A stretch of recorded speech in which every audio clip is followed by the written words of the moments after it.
अस्सलाम वालेकुम दोस्तों साथियों, मैं हूं समी इब्राहिम और आप देख रहे हैं समी इब्राहिम यूट्यूब चैनल। आज 9 मार्च है और सोमवार, सन है 2020। इम्पॉर्टेंट इंफॉर्मेशन, इम्पॉर्टेंट ख़बरें। प्राइम मिनिस्टर ने आज 2-3 बातें कही हैं, बहुत इम्पॉर्टेंट बातें कही हैं। कुछ अपना उन्होंने उनका जो माइंड है वो उसका इजहार होता है। पहली दफ़ा आज ये बात सामने आई है कि इमरान खान शायद जो सिस्टम है, क्योंकि वो डिलीवर उस तरह से नहीं कर रहा, शायद इमरान खान सोच रहे हों कि मैं नए इलेक्शन की तरफ चला जाऊं, तब्दीलियों का सोच रहे हों। क्योंकि आज उन्होंने एक बात कही है जिसमें उन्होंने कहा कि अगर मैं प्लेयर ना होता, तो अगर चैम्पियन ना होता, तो मैं ये जिस तरह की हुकूमत मुझे मिली है मैं छोड़ छाड़ के चला जाता। तो इसका ये पहली दफ़ा पिछले जब से इमरान खान ने गवर्नमेंट संभाली है, पहली दफ़ा उन्होंने इसका इजहार किया। और इससे 2 दिन पहले उन्होंने इस बात का इजहार किया था कि मैं जो यानी जिससे ये पता चला कि वो बहुत सारे जो उनके वज़ीर हैं उनके जो बयानात हैं उनसे वो नाला हैं और वो समझते हैं कि ये नहीं उनको देना चाहिए था। दूसरे अल्फाज में वो अपने वज़रा की जो परफॉर्मेंस है उससे, बहुत सारे वज़रा की परफॉर्मेंस से वो नहीं है, मुत्तफ़िक नहीं है, उसको अप्रिशिएट नहीं करते। तो ये वो बातें हैं जो हम लोग कर रहे हैं, बहुत सारे लोग कर रहे हैं कि टीम जो खान साहब के साथ है वो ऐसे लोगों की है जो नज़रियाती नहीं है, बहुत सारे घाट घाट का पानी पिया हुआ है, मुसीबत में छोड़ कर जाने वाले हैं।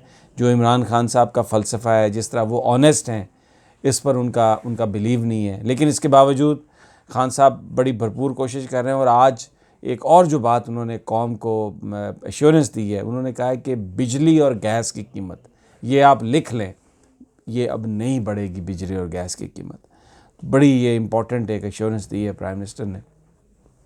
ये अहाता करेंगे कि कौन कौन से वज़ीर हैं जिनके वो बयानात से नाला हैं। और अगर वो ये सोच रहे थे या उन्होंने सोचा कि ये जो गवर्नमेंट मिली है इसको तो बंदा छोड़ छाड़ के चला जाए अगर प्लेयर ना हो, तो क्या ऑप्शंस हैं, वो किस तरह की ऑप्शंस वो एक्सप्लोर कर सकते हैं। और इसके अलावा एक और जो अहम बात जो मैं शुरू कर रहा हूँ आपको आगाज़ में, जिससे आपको थोड़ा सा अंदाज़ा हो कि प्राइम मिनिस्टर इमरान खान की मुश्किलात किस किस्म की हैं।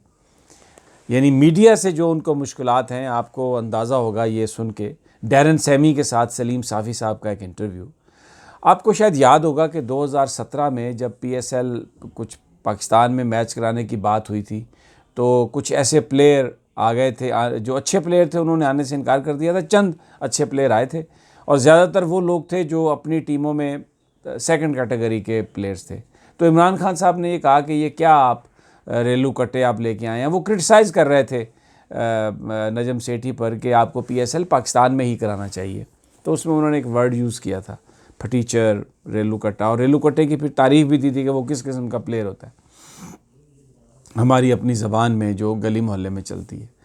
अब जनाब ये 2017 की बात, उसके बाद PSL पाकिस्तान में आ गया। लेकिन कुछ सहाफ़ी, उनका काम ये है कि उन्होंने बैठना है, तो इमरान खान के ख़िलाफ़ उन्होंने बात करनी है। उनका कोई ज़ाती इशू है, मैं कोई और इल्ज़ाम नहीं लगाता किसी पे। अब सलीम साफ़ी साहब हमारे बड़े अच्छे दोस्त हैं, मैं उनके साथ जंग में, जियो में मैंने उनके साथ काम किया है। खैर बड़े साफ़ी हैं, मेरी तो इतनी औकात नहीं है। वो तो एक मैं इंटरव्यू में उनकी मैं बात सुन रहा था, तो उन्होंने कहा कि सोशल मीडिया ने 2 बंदों को नुकसान पहुंचाया, एक इमरान खान को और एक उन्होंने कहा मुझे। तो मैंने कहा कि माशाल्लाह आप सलीम साफ़ी साहब अपने आप को उस लेवल पे ले गए हैं, इस तरह से कंपैरिजन करते हैं। अल्लाह ताला सबका लेवल इतना बुलंद करे। मुझे रश्क है, खुदा न खास्ता हसद नहीं है। लेकिन आप ये देखें जो गुफ्तगू उन्होंने फरमाई। अब पेशावर ज़ल्मी के मैनेजर जावेद अफरीदी जो मालिक हैं, और डैरन सैमी के साथ बात करते हुए ये सवाल किया उन्होंने कि जी 2017 में फटीचर कहा था इमरान खान ने उस वक्त आप लोगों को, तो आपकी क्या फीलिंग थी। तो उसने कहा, डैरन सैमी ने, कि मुझे याद नहीं है। तो कहने लगे सलीम साफ़ी साहब, नहीं मुझे पता है आपको याद है, बताइए आपने कहा था। तो फिर जावेद अफरीदी साहब ने वजाहत की इस बात की कि भाई इमरान खान साहब ने मुझे फ़ोन किया जब हम जीते, चैम्पियन बने, उन्होंने मुझे कहा कि डैरेन सैमी को मेरी तरफ़ से मुबारकबाद दीजिए, आपको भी मुबारकबाद, और डैरेन सैमी को ये क्लियर कीजिएगा कि जो मैंने वर्ड यूज़ किए थे वो डैरेन सैमी के लिए नहीं थे, ना वो पेशावर ज़ल्मी के लिए थे। तो सलीम साफ़ी साहब कहते हैं आपको तो तहरीक इंसाफ का तर्जुमान होना चाहिए था। लेकिन जो जवाब दिया डैरेन सैमी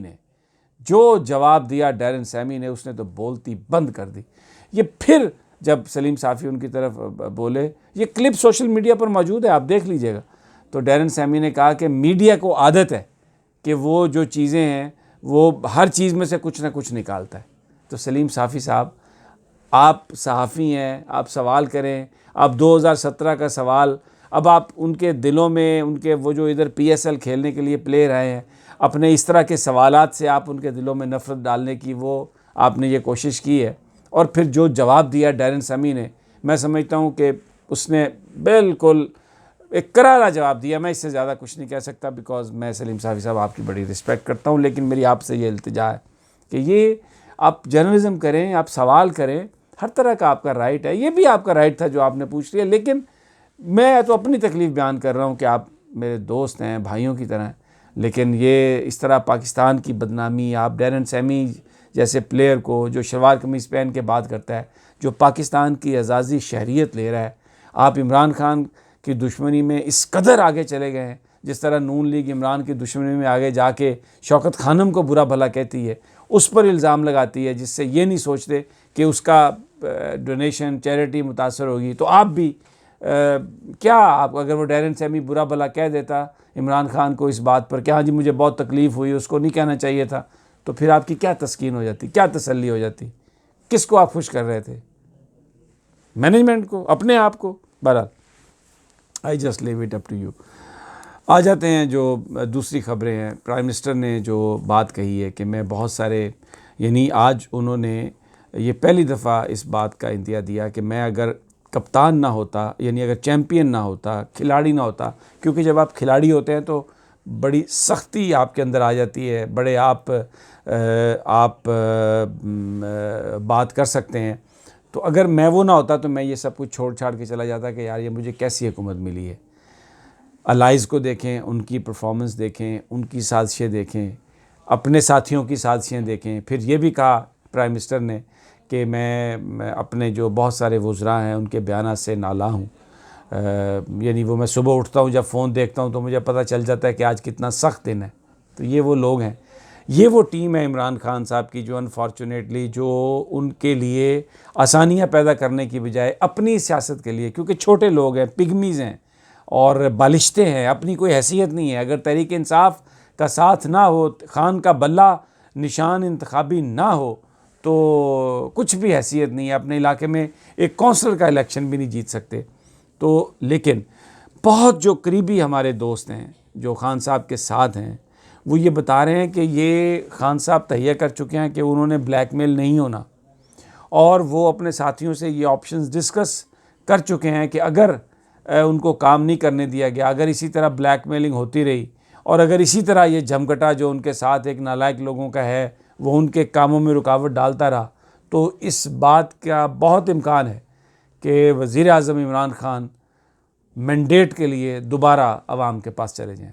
मैं बात कर रहा हूं दोबारा इलेक्शन की, क्योंकि वो ये समझ रहे हैं, अब उनको ये यकीन होता जा रहा है कि ये जो लोग साथ हैं, ये जो लोग टीम में जो बात कर रहे हैं, बहुत सारे लोग, इनमें इतनी समझ बूझ नहीं है, ये पता नहीं क्या क्या काम कर रहे हैं, किस तरीके से, क्योंकि वो जो सारा स्टिग्मा है वो खान साहब के तरफ लगता है। और अब उन्होंने जो एक बड़ा डिटर्मिनेशन का इजहार किया, आज भी उन्होंने कहा है कि एक हफ़्ते में गंदम और चीनी का जो बहरान हुआ था उसकी रिपोर्ट आ रही है और मैं किसी को नहीं छोड़ूंगा। ये मैं अपनी पिछली वीडियोस में आपको बता चुका हूँ, इसलिए मैं इसको ज़रा अगले हिस्से में जाके बयान कर रहा हूँ वीडियो के, कि प्राइम मिनिस्टर ने कहा है कि एक हफ़्ते में गंदम और चीनी के बहरान की रिपोर्ट आ जाएगी। ये जो सारा क्राइसिस हुआ है इसकी रिपोर्ट आ जाएगी। किसने माल बनाया, किसने ब्लैक किया, किसने कीमत ज़्यादा की, किसने बेनिफिट उठाया, लेकिन वो कोई भी है, उसका मेरे से कोई भी ताल्लुक़ है, उसको मैं छोड़ूंगा नहीं और ये कौम देखेगी।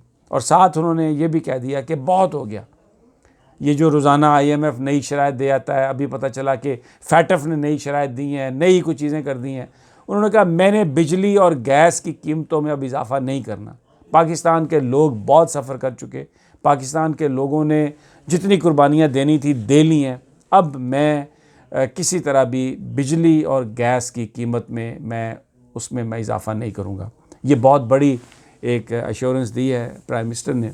और एक और जो बात कही आज, उन्होंने कहा ये चोरों का टब्बर ये सारे का सारा बाहर बैठा है, पाकिस्तान में इन्हें क्या प्रॉब्लम है। आज फिर इमरान खान ने कहा कि NRO कोई नहीं है, मैं किसी को माफ़ नहीं करूँगा, पैसे देंगे जिसने चोरी की है, जिसने डाका डाला है, जिसने इस मुल्क में जुल्म किया है, उसको पूरी सज़ा। NRO बिल्कुल किसी को नहीं दूँगा। तो अब एक खान साहब ने जो अपना आइडिया दिया है, जो अपना दिल दिया है, जो आज मैं आपके साथ शेयर कर रहा हूँ, ये चीज़ें जो मैं समझ चुका हूँ, अब वो उस मकाम पर आ रहे हैं कि नालायक लोग या वो लोग जो उनके नज़रिए के साथ मुत्तफ़िक नहीं हैं लेकिन उनकी सफ़ों में आ गए हैं किसी वजह से भी, एक तो खान उनसे छुट्टी हासिल करेगा, छुटकारा हासिल करेगा। और दूसरी बात ये है कि बिल्कुल कतई तौर पर उन्होंने ये फ़ैसला कर लिया है कि मैं ब्लैकमेल नहीं होना। अगर कहीं नंबर गेम का प्रॉब्लम आएगा तो मैं आवाम के पास दोबारा चला जाऊंगा, इलेक्शन के लिए दोबारा चला जाऊंगा। और चाहे कोई जितना मर्ज़ी बिहाइंड द सीन बात कर ले, चाहे किसी बादशाह से जितनी मर्ज़ी सिफारिश करा लें, या पाकिस्तान के कोई इदारा किसी को जितनी मर्ज़ी रियायत दे ले, वो NRO देने के लिए तैयार नहीं है। ये इस नोशन को वो मानने के लिए तैयार नहीं है कि जी सबको साथ लेके चलना है, करप्ट को भी साथ लेके चलना है, ये बड़ी पॉलिटिकल पार्टीज़ को साथ लेके चलना है। प्राइम मिनिस्टर इमरान खान की ज़िंदगी में, उनकी किताब में ऐसा कुछ नहीं है जिसमें वो ये जो करप्ट लोग हैं इनको किसी तरह से भी इमरान खान कोई NRO दे, इस बात का कोई सवाल ही पैदा नहीं होता। नाजरीन, मैं जैसे जैसे हमारे पास फैक्ट्स आएंगे, जैसे जैसे चीज़ें आएंगी, अनफोल्ड होंगी, मैं आपके साथ वो चीज़ें शेयर करता रहूँगा। लेकिन मेरी आपसे ये दरख्वास्त है कि अगर अभी तक आपने मेरे इस चैनल को सब्सक्राइब नहीं किया तो आप इस चैनल को सब्सक्राइब कर लें और जो बेल आइकन है इसको भी क्लिक कर दें ताकि जैसे ही मेरी अगली वीडियो अपलोड हो आप तक वो पहुँच जाए। इजाज़त दीजिए, अल्लाह निगहबान।